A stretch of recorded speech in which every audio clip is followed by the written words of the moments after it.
The outlook for the next 12 months, for us, we're expecting the next 12 months to be kind of flat in terms of the underlying production from the properties that we're invested in. The good side of that, though, is we've still got plenty of opportunity for investment. We've got loads of deals lined up that we're trying to execute or trying to finalize, so we can't announce anything right now, but we do expect there's going to be more announcements throughout the course of the year. So yeah, our expectation is flat revenues, but loads of investment opportunities. Look, the simple question for us is we try and make sure there's enough reserves there that we'll at least get our money back.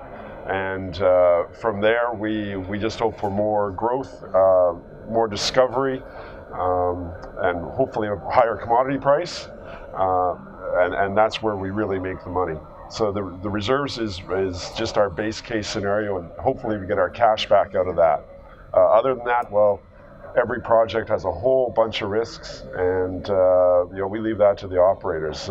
We hopefully the best way to mitigate risk is a high-grade project, because if you've got the grade, that can cover a lot of difficulties.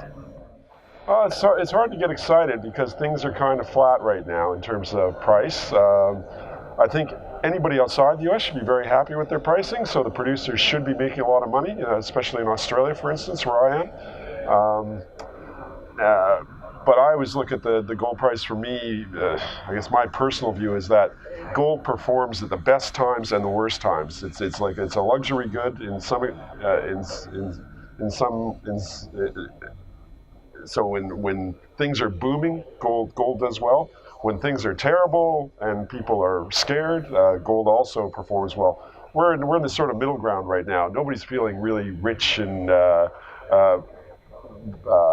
they can invest a lot in luxuries, but at the same time, I don't think people are all that frightened that that's going to cause a run in gold. So hopefully the economy keeps performing well, and people just start feeling richer, and they start buying more gold for good reasons. Well, us, we're not very trendy. So look, we'd love to get into. We know right now all the battery metals are very popular: lithium, cobalt, some of the other stuff.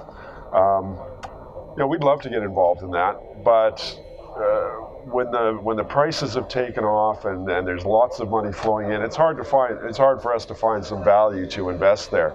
So we end up being a little bit counter-cyclical.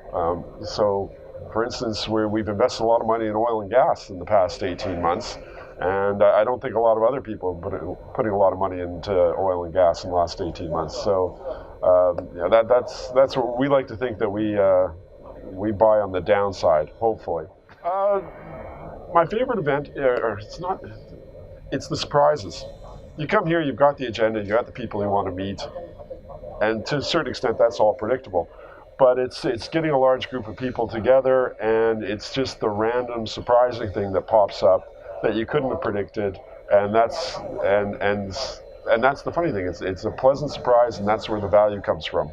And you don't know where it's going to happen, but you just know from past experience, it does.